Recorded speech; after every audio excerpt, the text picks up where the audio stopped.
तो चलिए आज जान लेते हैं पूनम धिल्लन के बारे में।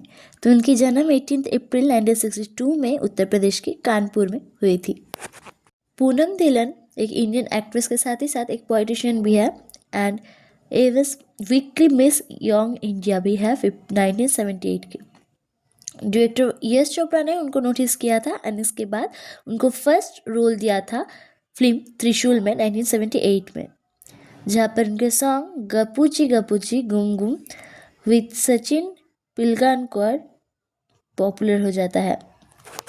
एंड इसके बाद ही 1979 में नूरी टाइटल रोल दिया जाता है। फारूक शेख के ऑपोजिट पर रोल प्ले करते हैं पूनम धिल्लन ने। पर यही लो बजट फिल्म नूरी उनके लाइफ का एक सुपर हिट फिल्म बन जाती है एंड इसके लिए वो फिल्म फेयर अवार्ड पर बेस्ट एक्ट्रेस भी होती है, मतलब नॉमिनेटेड होती है।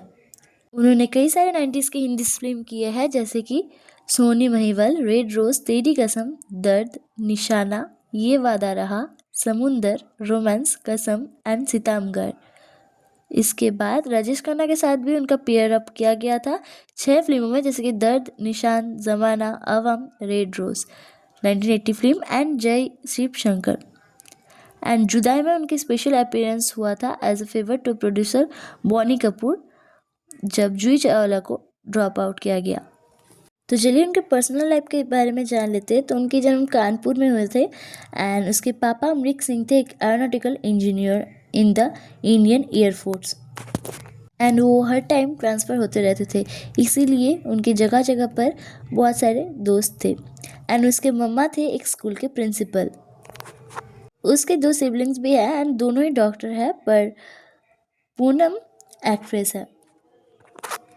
पर पूनम ने कभी भी सोचा नहीं थी कि ऐसा वो एक्ट्रेस बन जाएगी। वो एक बहुत ही स्टडियस गर्ल थी एंड उसका भी सपना था कि बड़े होकर वो डॉक्टर बनेगा, पर ऐसा नहीं हुआ। लाइफ मोड़ ले लिया अलग रास्ते पर एंड वो एक एक्ट्रेस बन गई। वो 2009 में बिग बॉस की एक कॉन्टेस्टेंट हिसाब से आई थी।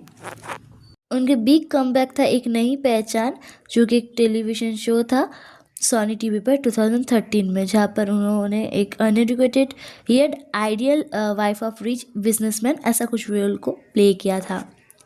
अब अपने पापा के ट्रांसफ़र के बजाय एंड जब वो फिल्म करती थी तब उनके साथ बहुत सारे लोगों का रिलेशनशिप सुना जाता था, बट उनकी शादी अशोक ठकेरिया से हुआ था 1998 में।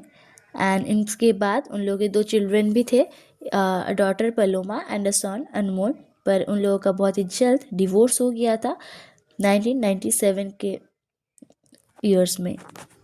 एंड इसके बाद उन्होंने एक बिज़नेस खोला 1991 में एक इंडियन फिल्म इंडस्ट्री के कॉन्सेप्ट को लेकर एंड वो एक मेकअप प्रोडक्ट्स के आइडिया को लेकर वो एक कंपनी खोली थी एंड उस कंपनी का नाम उन्होंने दिया था वैनिटी।